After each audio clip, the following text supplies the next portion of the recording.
CAS started as client accounting services. The A in CAS was accounting. Then they changed it to client accounting and advisory services. As of last week, when I was looking at CPA.com's, the name now is Client Advisory Services. I feel like my own journey in CAS, having done it 10 years of it starting out as just like we're doing the books and we're automating some things, to now what we're doing at Momentum is outcome driven, of like we're thinking about what's the outcome to the client rather than where we were a few years ago when it was just doing the books for you. It's evolved into something beyond compliance and beyond accounting. Welcome to Accounting High.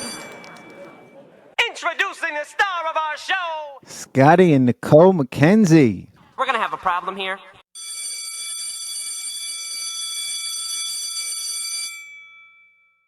What's up? What's up? What's up, students? We got a very, very special guest with us today. We got Nix, Nikole, Nikki sometimes, Mackenzie. Oh, students, you probably know Nikole already. I hope you do. And if you don't, then you got about 70 plus episodes with the two of us together somewhere floating around. Nikole was first guest on the Sons of CPAs, episode 11, which is titled Accounting High now. It's still episode 11 of this show. That was recorded back in May of 2021. Since then, we recorded about 26 episodes of Nick's Tips toward the end of 2021 up until sometime in 2022. And then it turned into Varsity Tips. We did about 10 episodes of those, which eventually turned into its own spin-off show that we called Cash Flow Show. We've got 32 episodes of Cash Flow Show. Is that right, Nikole? Maybe 33 if you count the pilot? Yep, sounds about right. Yeah, you can still find that on the internet too. But today we're going to talk about Nikole's firm and everything that's happened in between all of those episodes. We've talked about everything about running a firm, tried to coach you guys. Nikole's like our PE teacher here at Accounting High. She's our faculty. She's going to teach you and talk to you about momentum, the momentum that she's built at her firm. That's her firm name, Momentum. Nikole, you and I met before we started recording all this stuff back in like 2017, 2018. Is that right? Yeah, through Xero. We were on the Xero Partner Advisor Council together. Wow. And you were a CPA at that point. Are you still a CPA for our students? I'm technically inactive.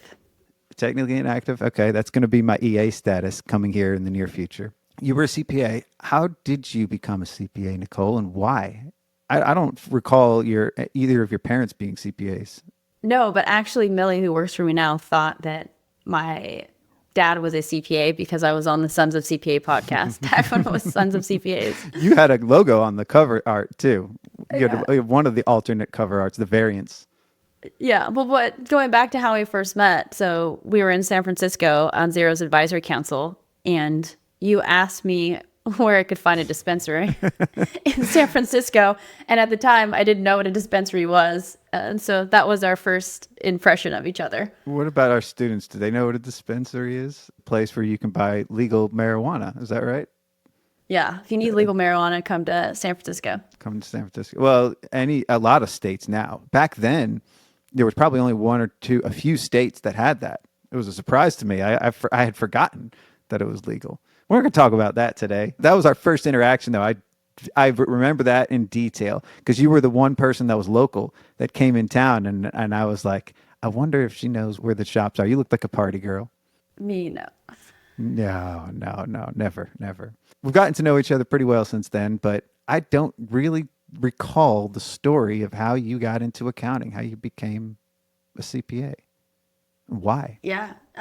Well, when I was in high school, before I went to college, I was trying to figure out what I wanted to do with my life. And my dad said, Nikki, you should be a bean counter. And I said, absolutely no way in hell am I being a bean counter. I went to college. Affectionately is what you guys called accountants. You were making fun of accountants? Yeah, I think he saw something in me that what did your dad he thought do? I would be good. Oh, he worked at the newspaper company in Modesto B in Modesto, where I'm from. You didn't want to work at the newspaper company? I did not want to work at Modesto. I did not want to work at the newspaper company. Yeah, went to college and actually ended up liking my accounting and finance classes the best out of everything I took. I thought they're the most challenging. So, and then it was like coming after like 2008 and the recession there, wanted something that was secure. So accounting seemed like the best choice at that time. Would you say around 2008? Yeah, so I graduated college in 2010, but coming out of that real estate bubble and wasn't a lot of jobs. And so I was like, what's the most secure, easy to get job? Accounting. That was a very tumultuous time, and you chose accounting because it was stable, because you knew you could make some money. And what was your first job? So I actually interned at KPMG, and I remember I did audit, and like I had managers on the job that'd be like so miserable. They'd be like, Nicole, don't work here. So it ended up, I decided I didn't want to go with a larger Big Four firm, and I ended up working at a local firm in San Francisco. I think when I came on, there was about 60 people. But the cool thing there is I had the opportunity, at the time it was like a 2-year rotation to do audit and tax, and then you got to decide which direction you wanted to go. So got to do audit, got to do tax, decided to go with tax. But then at some point, I remember like sitting in my cube and looking across the way at the partner who sat outside my office, and he would like skip into work at 6 a.m. every day, and he would leave at 10 p.m. And I'm like, one, I do not love tax as much as that guy. And two, so even if I become a partner, I'm going to be coming in at 6 a.m. and leaving at 10 p.m. Like that just wasn't the direction that I wanted to go in. So I remember like being in my apartment, sitting on the couch, having my laptop on my lap and doing a career test because I was like, I don't think I chose the right career. I'd already gone through like getting my CPA license. You had second thoughts. But I had second thoughts. So I took the personality test or the career test, and it said, I should be an accountant. So I was like, okay, I'm going to be an accountant now. But here's what happened, Scotty. At the time, this was around 2014, our firm saw this new thing coming about, CAS, Client Accounting Services. And so they brought on a director to build out. What was new about it? Because in 2014, how were they advertising CAS, or what was this new thing?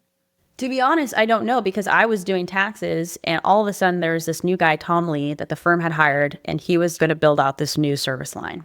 I didn't know anything about it. When he came in, I started talking to him, and I knew that they were doing like QuickBooks Online and Xero over in that department. And when we were off busy season, I was like, hey, I'd like to learn a little bit about bookkeeping. At that time, it was just sort of like helping them out with doing books, and I was probably destroying them and putting journal entries to AP and AR at that time. But long story short, I ultimately was able to move from the tax department over to the CAS department, and was part of sort of starting that service line at our firm. And it was complete chaos. I mean, we were taking if the client was on Peachtree, if the client was on Paycheck, whatever software the client gave to us, we were going to do it. We were going to bill them by the hour. It was, we didn't know what we were doing. Give me the context of this firm. What was the size of the firm? How many people? When I came on, we were 60 people. When I left, it was about 120. They'd doubled, and I was there for 6 years. Oh, wow. Okay. So you moved to the CAS department. Moved to the CAS department. Great firm. Learned a lot, but the CAS department was brand new. So the CAS department did not have the process training, anything like the other departments did. So it was a little bit chaotic. Okay. So 6 years is a good amount of time to get your feet wet and to figure this thing out. Like, okay, you didn't like tax, but you did like CAS. And what was it? Like just getting into the messy middle and finding it's like a puzzle and sorting it all out? Yeah, I loved CAS. I still do. Initially, it was the app stack, like all the new technology. At that time, like the major players were Xero, QBO, Bill.com, and Gusto, and that's really all we had. But then, over the last 10 years, more and more apps come about. But initially, it was the apps, and then it was like getting into seeing how. So you really like technology. Yeah, and then as time went on, understanding business models and like being able to see inside of businesses and working with business owners, and it's just like you learn so much on the job. Comparing that to an audit or filing a tax return, you're taking those numbers and you're like plugging them in somewhere. Versus CAS is like you're in the day-to-day with the business owner. They're sharing their struggles with you. They're talking about hiring. They're talking about really emotional things that happen in the business. You're looking at all sorts of different types of businesses, and you're like, people make money doing this? Like, what? And so I really enjoyed the entrepreneurial part of CAS. And, since then I've been in business groups like EO and Vistage.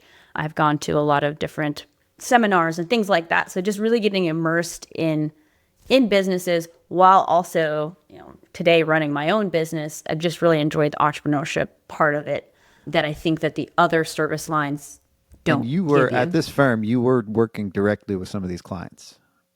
Yeah. So Right. it would be the main point of contact with the client. At that time, again, I was like, I didn't know, I had no business acumen. I knew debits and credits, I was getting the books right and trying to automate what I could, but had very little in the weed business experience like I do today. Yeah. But the inception then for Momentum, when did that happen? When did you decide you weren't going to stay at this firm? 6 years is a long time to be with the firm. Yeah, so I left that firm after 6 years, and I just decided to quit one day. Called my mom, said I quit. We got in a fight because she was like, Nikole, you live in San Francisco, you have rent. How are you going to pay your rent? I'm like, don't worry about it, Mom. Figure it out. Then after that, I went and worked for an ex-NFL football player, Ronnie Lott, for any 49ers fans out there. And when I started working for him, his personal finances and everything were a mess because it was all on QuickBooks Desktop and had a bookkeeper that didn't know what she was doing. So I came in, implemented Xero and Bill.com for his personal finances and then a lot of business entities that he had. And so that's when I was like, oh crap, I had been hired for a full-time job, automated everything to the point where I was working 10 hours a week. And so that's when I saw, oh, this is a scalable business model. And actually the name of Momentum is Momentum because I thought I was going to work with professional athletes. I've always played sports my whole life and everything. Yeah. So that was the initial reason why it was called Momentum. Soon after, realized that working with individuals and particularly professional athletes is challenging and not very scalable. But a CFO who had used to refer us work at my old firm found out I'd gone on my own. So he started referring me into fractional controller gigs. So started referring me clients and then ultimately ended up leaving working with the ex-49er player and then started Momentum in 2017, more focused on business clients. And you were exposed to Xero at the firm, right? I was exposed to Xero. So Xero's HQ used to be in San Francisco. So that was one of the partnerships that firm I was at. If the client wasn't on something, we would put them on Xero. Yeah. What made you decide you just wanted to quit? You didn't have anything lined up and you just quit. And maybe it was being rebellious or what, but what was why? I think part of it was feeling undervalued. A lot of the management there, they were out of the office a lot. And so I was the only one there. And for a year, it just felt like a lot of growth too. Rapid growth for that firm. Yeah. 100%. Some acquisitions. How did they grow by 60 people in that time? They did a bunch of acquisitions after I left. So they've done there actually been 2 different firm names since I left, but that was just organic growth. Oh, wow. Yeah. So the little engine that could, she starts Momentum thinking you're going to work with fitness or something fitness related. Didn't you eventually sports athletes, but didn't you eventually also think you were going to do fitness studios and fitness places? Was that? Yeah. So initially some of my clients were, $400 a month gyms that we would do their bookkeeping for. But I realized that a lot of those types of businesses also needed tax prep as a service offering, right? You charge them $500 a month, you do their taxes and their bookkeeping. So it wasn't quite a right fit for us because I was looking for higher dollar engagements with fewer clients.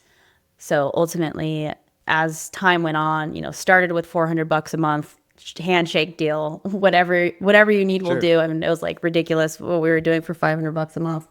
And then as our capabilities got better and the team grew, we've consistently tried to continue raising our minimum. So we try to stay around 35 to 40 monthly recurring clients a month. And we've been about that same, I'd say, size for the last 3 years. You're an over $1 million practice. For our students, our firms are very, very similar at this current stage, top line and bottom line. What we do is completely different.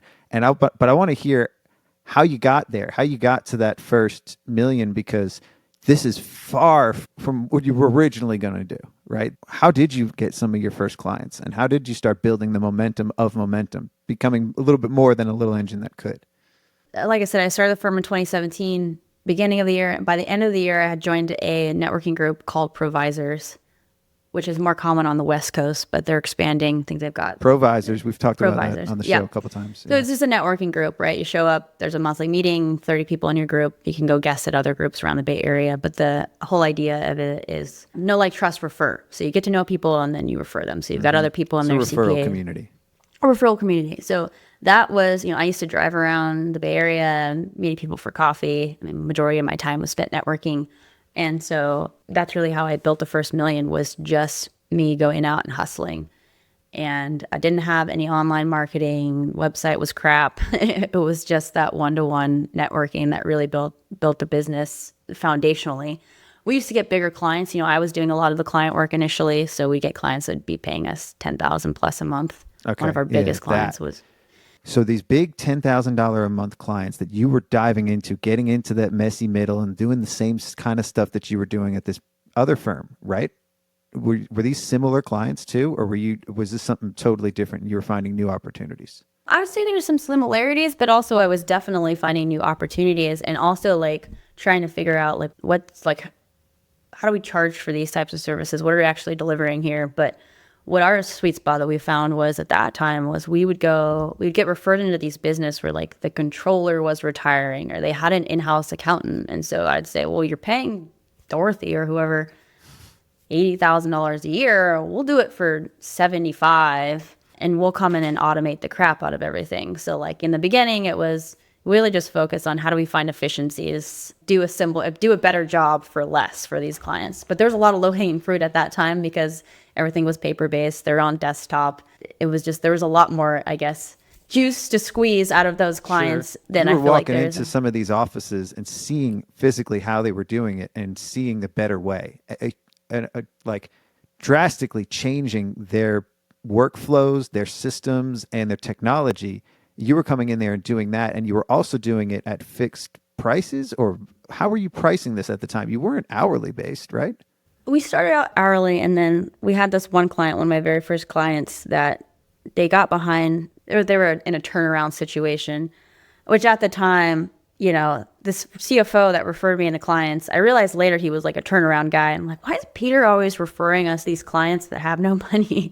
But this particular client ended up going bankrupt. They owed us $21,000, ended up eating that 21 grand that my first year in business had already paid Ramona, my staff. So that was the last Shout out client. to Ramona. She's still with you today. She's still with me, my girl. So after that experience, moved to, I want to say, I'm trying to like remember back, but there was a certain time where like, fixed fee and value pricing became more popular in the industry. But for a long time, we were hourly based. Then I switched to fixed fee, but I didn't know, I had no scope, right? It was like a Word document with like, we're going to do your accounting for you for X amount per month, zero scope, zero expectations.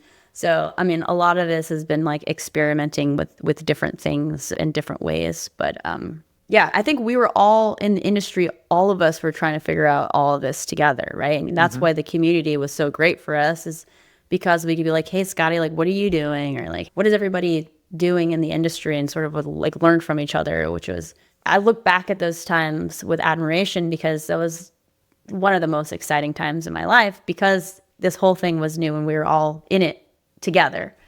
Chasing that first million too. Chasing that first million, yeah. What year did you hit $1 million? We hit $1 million in 2020. It was either 2020 or 2021. So that's not too long. It's what, 3-4 years? Yeah, I think it took us about 3.5 years to hit the first million. Since then, so getting there, you had some employees that have been loyal and with you for a long time. You've also had some employees that have left. How many team members do you have now? 7. 7 7 or now. 8. Okay. Yeah, 7. You have never had a physical office. That's correct. Never will. Nope. How do you manage remote people like this? You were one of the pioneers. You were one of the first remote firms. So, well, I mean, now our firm is built remote, so it's easy. It's hard for me to even think what it would be like not remote. But when we first started, Ramona and I, we would go on Zoom and we would just work together all day with Zoom on. That's how we started. And what gave you that idea? Why was that a good idea? Well, just there was so a you lot could of hold each other like, accountable, or just no, back and I mean, forth, she or had a like- lot of, I mean, I was trying to figure it out. Ramona, like, she had a lot of questions. So it was like just easier for her, the same way that if you were to work in an office, so you were Yeah, I new at know. something to go Yeah. in and collaborate. So yeah, that was the way we did it. And then we used to just keep everything like on an Excel spreadsheet in terms of, everything running the Workflows, yeah. business. We didn't even have any workflow software at that time. Everything was in Excel. So, and then over the years, of course, adding on workflow software, adding on fixed fee pricing, having a scope, having a proposal software, getting better and better. What are some of the tools that you use to manage the team? Right now, we've been using Teamwork for a long time, and that was like a year build out. It was a lot. We're looking at moving to Explain to our Keeper. students what teamwork is. Teamwork's a project management system. So we custom built that out, and so basically the way it works is we use GoProposal for our proposals. Everything, there's like a clear project plan that we put in there for like the first 90 days for the client, and then there's a scope, and then that scope gets then translated into Teamwork. So proposal, expectations we set with the client then match what we're actually delivering, and it's very clear for the team. Now, I think everywhere I go, Keeper keeps coming up, so I think we may end up migrating to Keeper because everyone seems to love it. But we built a lot of these. Like the other thing we do is like we have a month-end close workbook that I built in Google Sheets, and now it's connected through LiveFlow. Well, Keeper has some of these month-end close things. So we had to build a lot of crap ourselves that Yeah, now you've built there's like and out of the duct-taped a lot of box. things together. There's a lot of out of the box solutions now. So I'm like, man, starting a CAS firm would be so much easier than it was back in the day when we started and we were trying to figure out all this software. I mean, I used to test every conference I'd come back with, hey, we're going to use this software. And Ramona was very great of like being like, okay, I guess we're moving to this new time tracking software every time. Yeah, she's give you a lot of grace there too. Tell me why were you ever tempted to take on and do tax? You had a little bit of experience with it, and I'm sure in the beginning clients were asking for it. Yeah. So actually the original name or domain rather, it's always been Momentum Accounting. My original domain was momentumcpa.com. And so I did consider adding on taxes. Because everybody probably asked, you CPA, do you do taxes? No, the thing is that there was just so much demand out there for the CAS work that I just never needed to add on the tax work. Okay. You just kept filling your plate with more CAS. Right. More CAS, baby. Scooping it up. I still don't think I got an answer to how CAS was new in 2014. So my introduction to CAS, I remember you were right across the table from me, and we're at the Xero thing, and everybody's talking about CAS. And I was the only person that raised my hand and said, what is CAS? Like, I had no idea. And everybody's looking at me like I'm an idiot. But I'm like, I hear all you guys talking about, like, accounting, write-up, or bill pay, or all these other things. I had never heard of CAS. And then it wasn't you, but it was somebody that explained it like, this is just something that AICPA made up to lump everything that's not tax together. That was the description that I got. And I was like, okay, so you're taking all these other things, lumping them in together and creating a category that's next to tax. That's just 3 letters, just like tax. Keep it easy. Is that what CAS is? I don't think anybody knew what it would become today at that time, right? It started with Xero and QuickBooks Online creating cloud products. Cloud products then allowed other apps in the ecosystem and then allowed us as professionals to help businesses from the outside way easier. If you think about the old way that a business needed to handle their finances, they had an in-house bookkeeper, the office manager inside the business, paying bills, sending invoices, running payroll, doing data entry. And then they give everything to the tax accountant at the end of the year. And like, that's what businesses had as finance support. Now, through CAS, you get an entire team of professionals that have seen hundreds of different businesses who know all the technology that can advise you on profitability and cash flow at a really reasonable cost. And so really that's what CAS is. And CAS started as client accounting services. The A in CAS was accounting back then. Then they changed it. And I don't know if AICPA or who, I think AICPA comes up with this crap, but then they changed it to client accounting and advisory services. As of last week, when I was looking at CPA.com's benchmark CAS survey, where they surveyed 400 CAS firms, the name now is Client Advisory Services.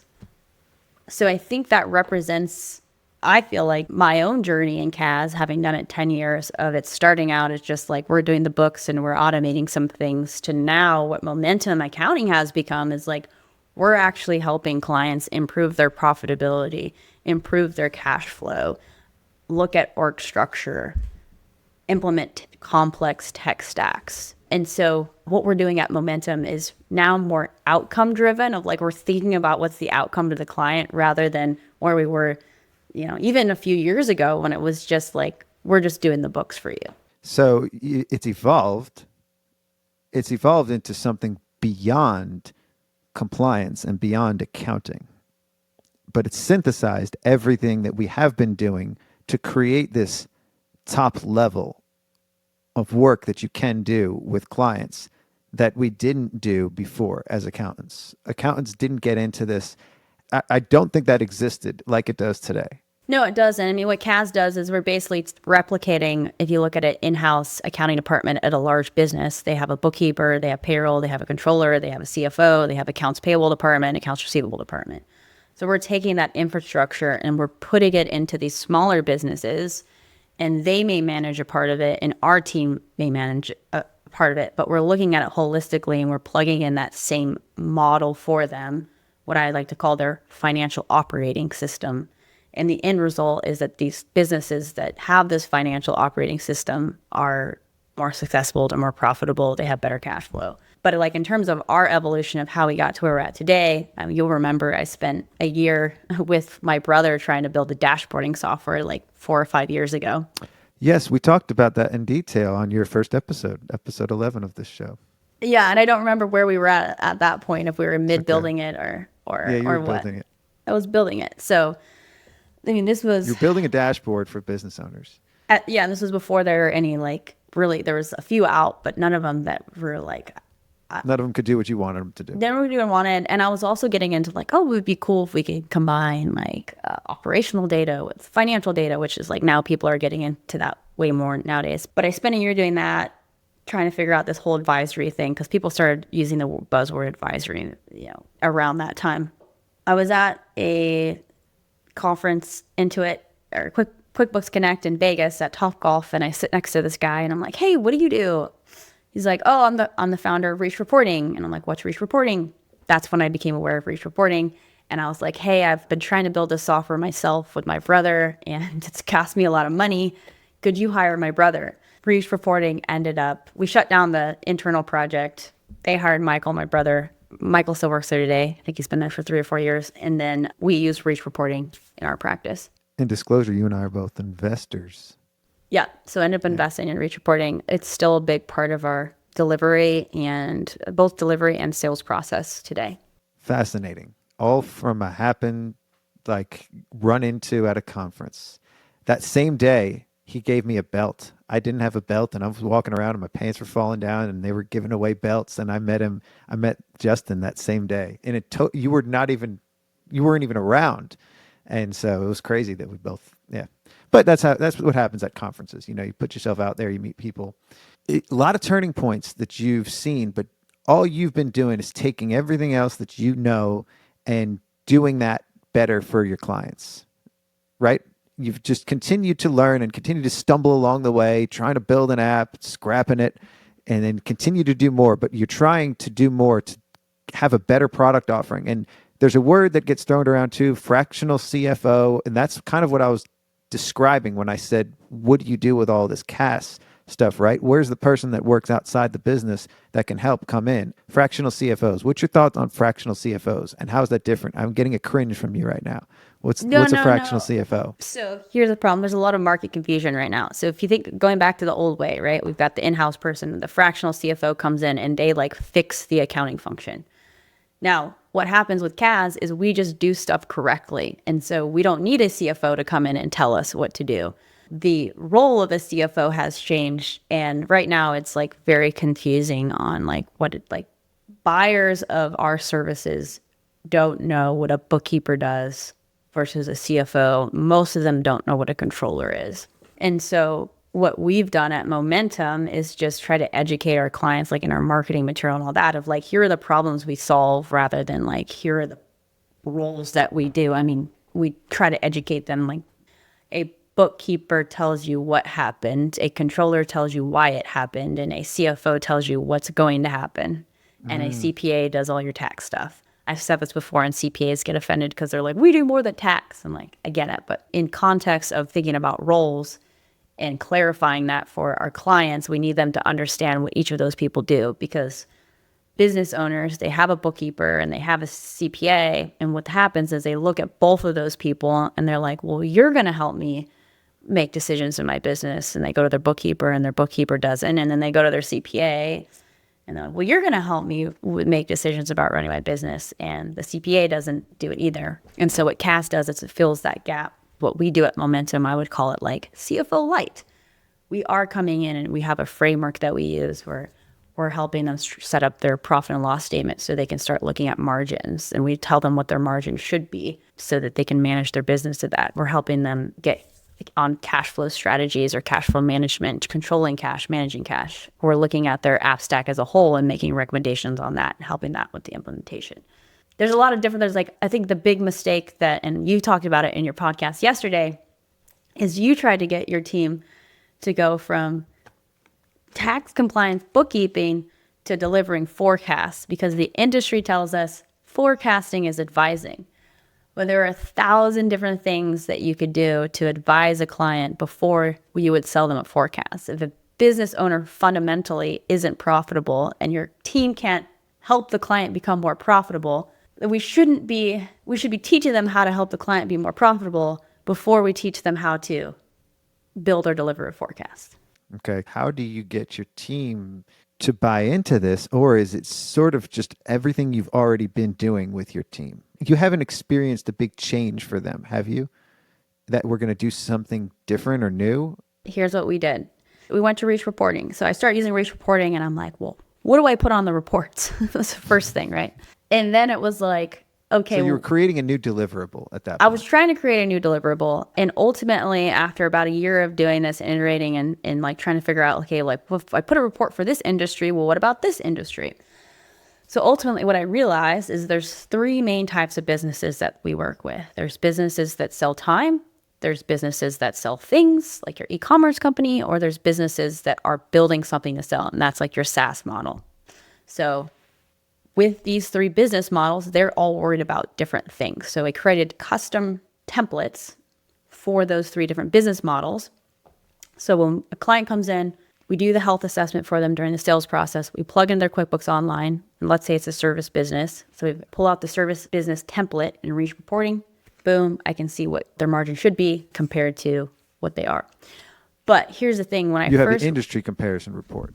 What we're doing now is, let's say it's an architecture firm that comes in. And I know we have this thing called the 50-30-20 rule. So no more for a professional service business. Actually, this works with like 75% of businesses foundationally. No more than 50% of your revenue should be spent on direct costs, no more than 30% on overhead, and then always leaves you 20% net profit. That's the part of our framework that I teach at Momentum. And let's say it's an architecture firm or some sort of, or even like a security staffing company. What I can do now is I can go to ChatGPT and say, for a $10 million security staffing company in San Francisco, what should their direct cost be as a percentage of revenue? And what should their overhead cost be? And what should the net profit be?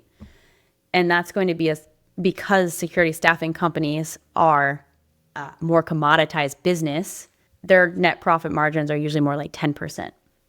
Because their direct costs are higher. So I can take that same concept, I can apply it, and then if a security staffing company comes to me and they're at a negative 5% net profit because they're spending 90% of their, how do we take that business that's negative 5%, take what the industry average should be in our professional judgment, and get them to a point so they can make a 10% net profit, and what's the actual dollar value of them doing that?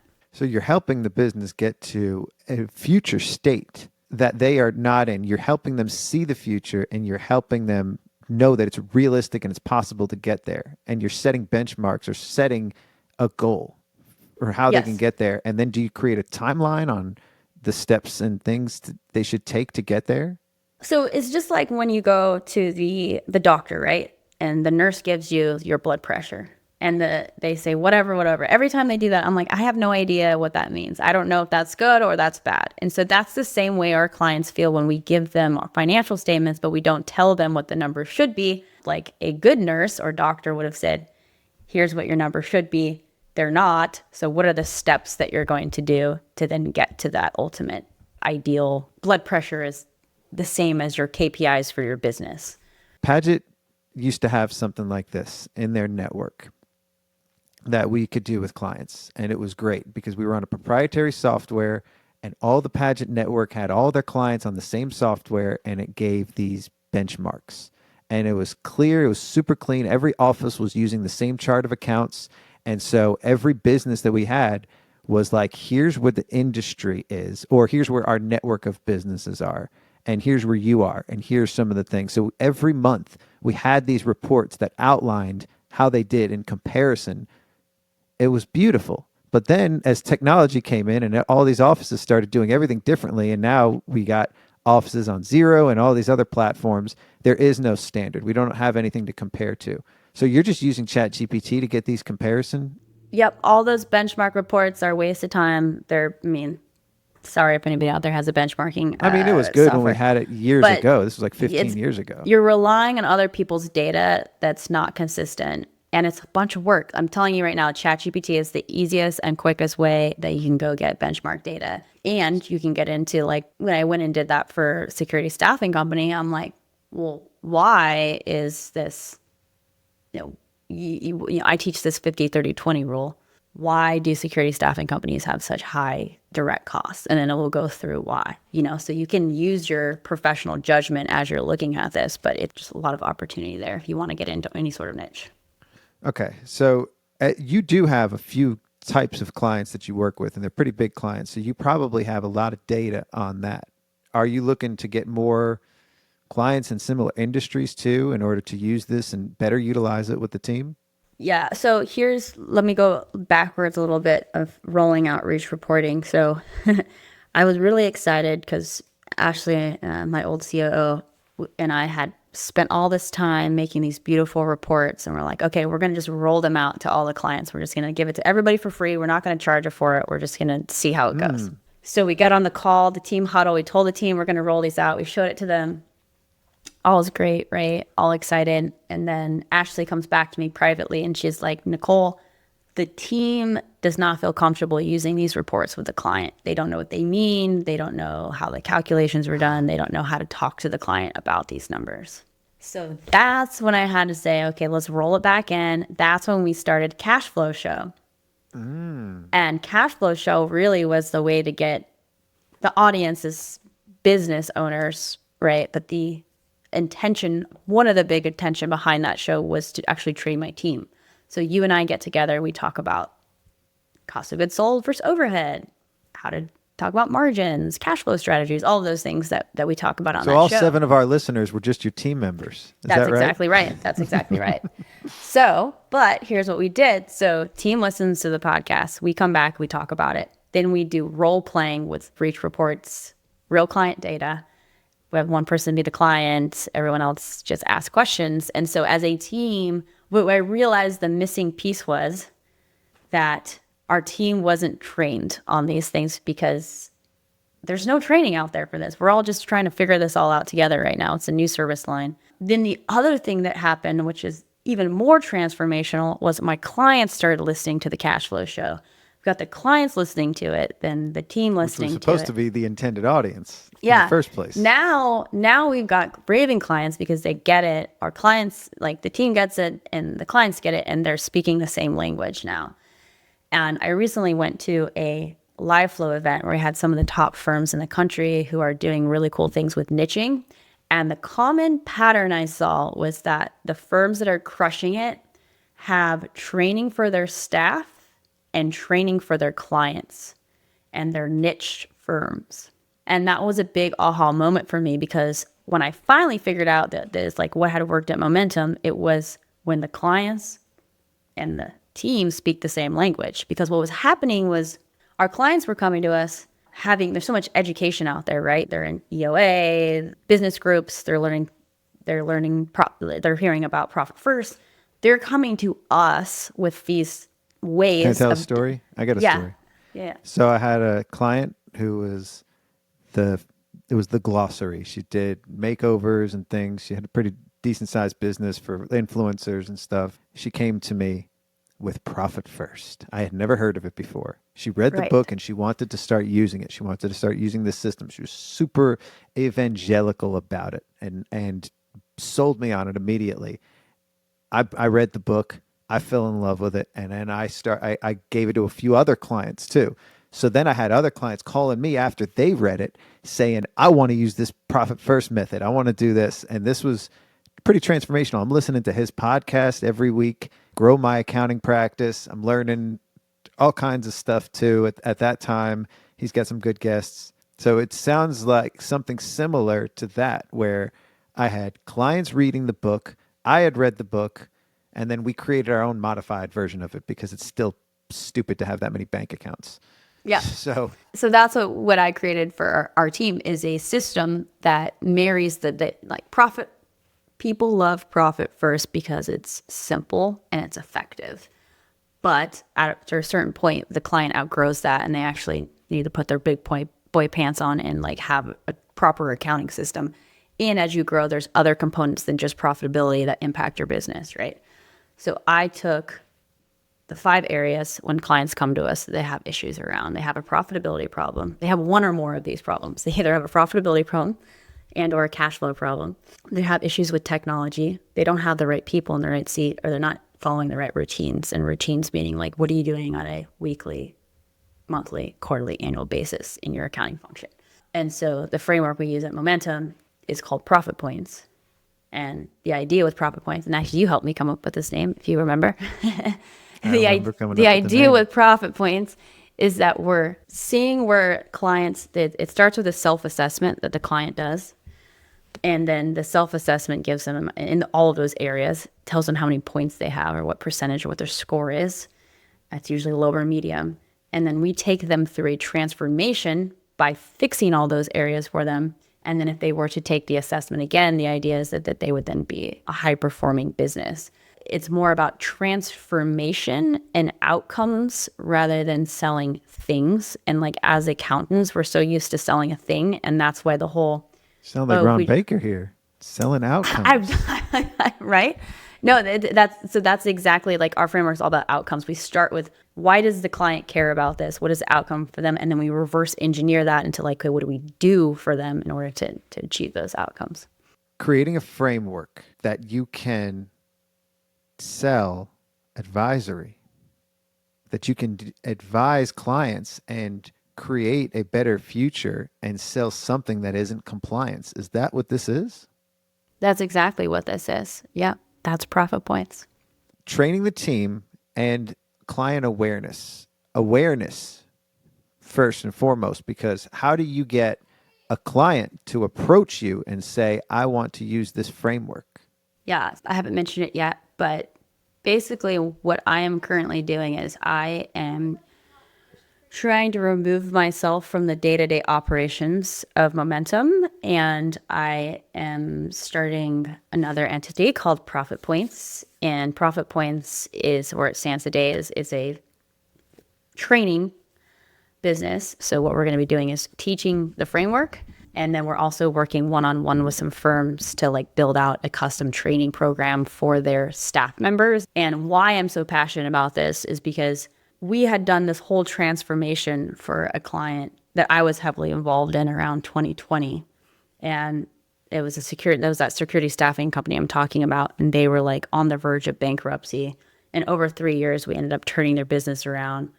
And we actually turned that story into a case study. And then the team gets to go through and help the company improve their profitability. I have this tool called the Cash Potential Calculator, where you can put in a company's current net profit and then the 20% net profit, and it shows you a dollar value. And then you can put on how long it takes customers to pay versus what you think it should take customers to pay, and it spits out a dollar value. And then how long it takes you to pay vendors. So like the 3 levers of cash flow. So you can show a business owner, you're missing out on $1 million in cash flow. If you work with us, we're going to charge you $5,000 a month or whatever it is. So it's kind of a way to show your value. Again, starting with the outcome that the business owner cares about, and then going backwards from there. Versus when I was starting working with this company, I was just helping them out. And it wasn't until after I went back and realized what we'd done for them. So this is education now. I thought you were a firm owner. What are you going to do with your firm? You've got a $1.3 million firm that you're still running, very profitable. How do you do both of these, or where do you see yourself sitting in the future? Very intuitive question, Scotty. So I am actually, and I told my team this the other day, I am looking to step down as the main operator of Momentum Accounting and about to post a job description for president.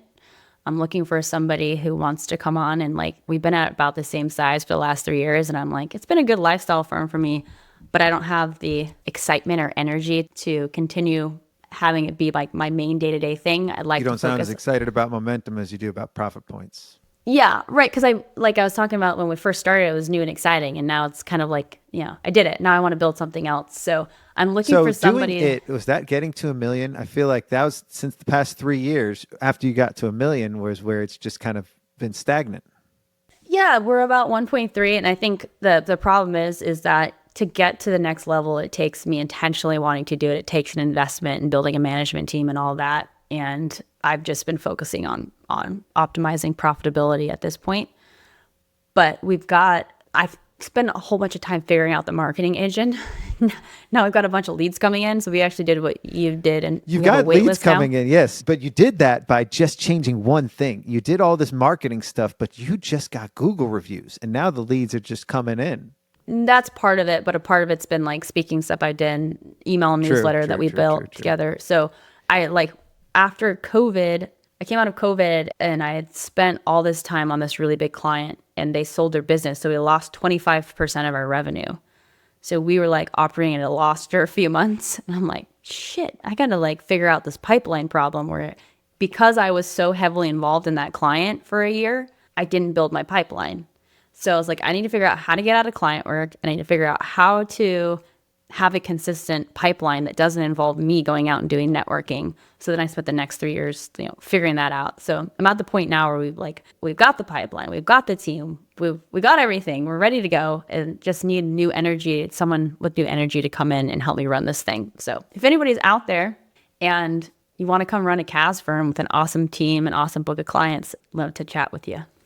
All right. So if you want to be the next president of Momentum Accounting, president of Momentum is available because Nix is stepping down to step into her other new role as the princess of profit points. I think president of profit points probably sounds better than princess, but the profit points is your next thing. That's your next frontier. Is that right? That's my next frontier. And like the big vision is it's like as big as EOS is in the business community. My big vision, my BHAG is that EOS buys profit points for many, many millions of dollars. Yeah, really what my big goal here is to solve the problem is how many business owners I would get on a call with and they all have the same problems. And I'm like, I can only help so many business owners through Momentum Accounting. And if I can help other accountants learn the framework, then they can help more business owners more exponentially. Sounds beautiful. Appreciate you coming on. Any last moments of wisdom or words of encouragement for our students that are still in the trenches, still in it at their firm? Yeah, if you feel like you're in the trenches and you're still trying to figure things out, I'd love for you to check out Profit Points or let me know what challenges you're having. Definitely, you can email me, Nikole, Nikole, at profitpoints.app, or hit me up on LinkedIn, Nikole Mackenzie. Dope. Class dismissed. Peace out, students. Accounting high. Accounting high. Counting high, okay.